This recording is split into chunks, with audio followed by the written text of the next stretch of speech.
Welcome to the Running Network Show. Join us each time as we explore the people, the places, and the events that shape our great sport. This is Gary Morgan with the Running Network, along with Victor Saylor and my good friend Larry Eater with the Running Network I'm as not well. a good friend of yours? Victor, you're a very good friend. Victor's our official photographer. He's our #1 photographer around the world. So I'll let Larry tell you a few things been going on along with Victor. We've been coming down to the Disney Marathon since its inception back in 1994, and since '96 we've had our national meetings down here. We have 24 magazines down here. We kind of plan our year out. Victor came in, he's our top photographer. If you get any of the Running Network publications, you've seen his covers most months. But for us, the Disney Marathon's a litmus test of the way the sport's going during the year. And with 45,000 people down here this weekend doing the half marathon, the 5K, and the full marathon, we think the year's off to a good start. Vic, as you were out on the course, what kind of things did you see today? I thought it looked pretty good out there today.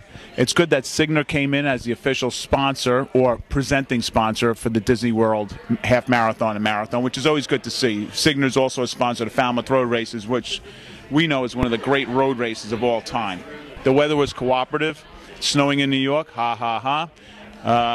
Snowed by you, yep. Snowed by you. Yep. So we have to enjoy. We come down to Florida, enjoy the great weather. John Hughes and his group put on a tremendous event today. One of the things that's exciting about the Disney Marathon is John Hughes is one of the most innovative race directors. He took the half marathon and put it on one day, and took the full marathon and put it on another day. And between the two, they have almost 40,000 people actually made the grade this year. Online registration for 2010 starts tomorrow on the Disney website, and our guess is by the middle of April, all those spots will be filled up. So if you want to come down here for a great weekend, make sure you sign up for the 2010 Disney Marathon. Just to add a few things to that, I think there's so many other things that are really important that goes on here. Sure. Is that I understood today, and it was very emotional watching some of the people coming in at that 4 hours, 30 minutes, because it's their first time.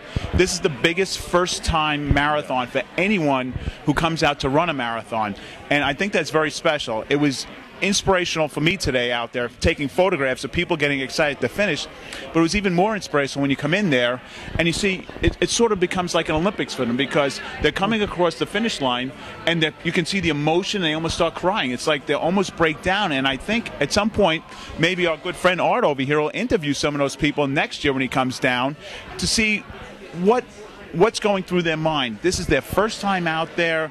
They've trained a long time, and they've made a great impression, and it's a great impression for the sport. I think it's something important. And you're an Olympian. What would you? Well, this is the second time I've done this event. I did back in '99, and then I ran yesterday the half marathon, and it's a fantastic event. You know, people are so emotional here. You know, many people grew up with Disney characters in their life, and then young people, you know, kids see Disney characters and their parents, and to be able to run a marathon in Disney World is like, hey, it's a dream come true. Their attention to detail is really, really important. John Hughes, the race director, spends a lot of time trying to change things around and shake things up a little bit. I stayed and watched the last finishers come by. They have a cutoff of 7 hours for the marathon, but they wait actually until the last person gets across with their chip across the starting line, so it's 7 hours and 14 minutes. But the actual last finisher finished in 7:28:30, and the Disney characters were with her as they came across the line. And it was quite emotional for her. It was her first marathon. And a lot of these people have never been athletes before, you know, and to walk a marathon in 7.5 hours, that's about 3 miles an hour. And that's a little bit of effort for some of these folks who have never done anything before. This is a great affirmation for the sport and a great way to start off 2009. And I wanted to thank Victor Saylor, who spent a lot of time shooting pictures the last 2 days. You'll see those in our magazines and on the websites. And Gary for his comments and going on the half. And Art, again, thank you for holding that camera. Larry Eater, on behalf of the Running Network, thanks again, and Happy New Year.